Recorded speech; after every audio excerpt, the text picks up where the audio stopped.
Dimapolo taona tsy nisy fanamboarana fotodrafitrasa ifehezana ny rano ho fanatsarana ny vokatra ny distriktan'ny Vohipeny izay distrika fahatelo mpamokatra vary ao anatin'ny faritra fitovinany.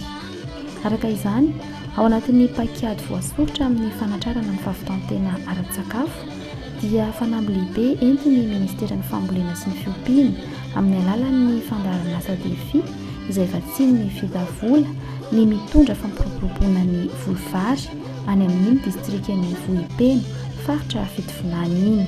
Nisy ny fametrahana popon-drano izay andeha amin'ny herin'ny masoandro hitarika rano avy amin'ny matatana ka hanondraka ny lemakivato sy lemakivato masina. Tanjona ny ampiroboroboana ny fiarian'ny tantsaha ka ahatonga azy ireo ahalentena fa tsy akin-doha intsony. Ao anatin'izany ny fampitomboana ny vokabary amin'ny fanarahana teknika ho betsaka ny vokatra sy ho tsara kalitao. Isan'ny vaindondra raha ny ministera ny fambolena vary ka ny tanimbary ohatran'ity dia tsy misy hevitra afa-tsy ny fanaovana station de pompage. Noho izany dia nandresy lahatra ny mpamatsy vola ny ministera amin'ny alalan'ny fandaharana asa defi ny hanatanterahana an'izany ary koa ny ampiasana ny teknôlôjia moderna satria dia amin'ny alalan'ny herin'ny masoandro nanaovantsika anazy io mba tsy ampijaliana intsony ny mpamboly. Dia verina zany fa izany fotodrafitrasa goavana be zany no tafaperaketo afaka enim-bolana eo eo. Dia izany dia miditra tsara amin'ny paikady hanatanterahana fahavitantena ara-bary. Ka tsy ampy nefa izany fa mila mampiatra ny fomba fambolena moderna ihany koa tsika amin'ny alalan'ny SRI, amin'ny alalan'ny SRA, eo ihany koa ny masom-boly voafatina toy ny hybride mba azahoantsika hiteraka vokatra. Fa raha atao izao fotodrafitrasa ngeda be izao dia vonina ireo tantsaha ny hanatanteraka ny fambolena manaraka ny fenitra.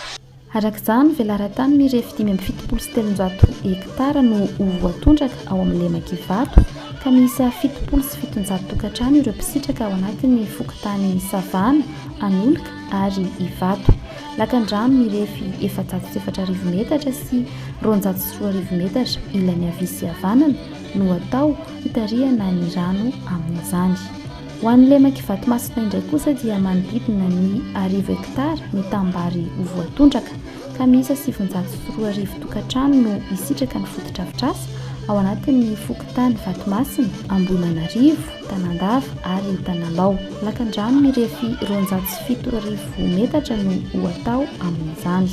Andrasana ho tafakatra hatrany amin'ny 20 taona isaky ny hektara ny vokabary manaraka teknika raha toa ka manodidina ny 1.5 taona hatramin'ny 2 taona isaky ny hektara izany raha nentim-paharazana. Amin'ny ankapobeny ankehitriny dia manodidina ny 4.700 sy 1 alina taona ny vokabary ao anatin'ny faritra Vatovavy fitovinany. Manome toky arak'izany ireo mpisitraka ao anatin'ny fikojakojana ny fotodrafitrasa izay voapetraka mba ampiroboroboany ny asa fiariny any an-toerana. Makasitraka ny Andriamatoa Filoha amin'izay programanasa iarahana amin'ny programanasa defi zay. Eto dia mitodika indrindra ho amin'ny vahoaka mba ahafahantsika mikojakoja ny fitaovana rehetra izay apetraka eto amin'ity toerana ity. Ny indrindra ny kanal mitondra ny rano makany izay atao amin'ny beton mandrapatonga any amin'ny tanimbary. Ary izany dia angatahana mba ho hisy komity manokana ahafahana manara-maso izany. Lohany amin'izany ny governoran'ny faritra mba ahafahana manatanteraka izay vina napetraka Andriamatoa Filoha zay. Ny fahavonona sika andray an'ilay tetikasa sy ny fahazotoa sika magnano ny apport bénéficiaire na ny fandrisana anjaran'ny olo. Mba tena hiditra amin'ny fambolena magnara-penitra amin'izay sika satria zay ny fagnirian'ny Filoha ny fagnirian'ny président zay izy efa magnampy sika da leo sika magnampy anazy. Amboarina fotodrafitrasa magnara-penitra. Hitatsika Vohipeno ny lycée magnara-penitra hitako Vohipeno avao, hitako Manakara, hitako Tananarivo, hitako Fianarantsoa. Tafapaka tanteraka zany zao natao hoe équilibre régional amin'ny lafiny fotodrafitrasa. Ary efa miditra amin'izay avao koa i Filoha io amin'ny lafiny ty fambolena sy fiompiana etiky fa inoansika fa handrositsika raha izao mitohy.